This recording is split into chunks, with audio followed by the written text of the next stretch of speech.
Is your PC getting slower and running out of space? Don't worry. In today's video, I'll show you how to clear temporary files on Windows 11 to free up space and improve performance.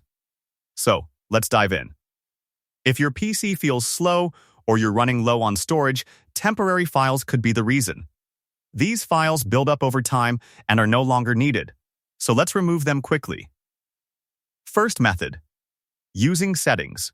Open the Settings app, go to System, and then click on Storage. Give it a few seconds to load, then select Temporary Files. Here, Windows will show different types of files you can remove. Before deleting, make sure to check your Downloads folder so you don't remove anything important. Once you're ready, click Remove Files.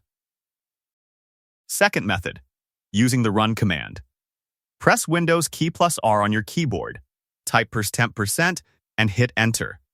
This will open a folder containing temporary files.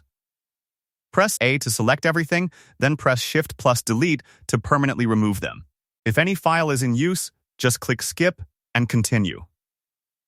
Third method, using Storage Sense. Go back to Settings, go to System, then open Storage, and turn on Storage Sense. This feature automatically cleans up temporary files in the background. You can also customize it to delete files from the recycle bin after a certain number of days.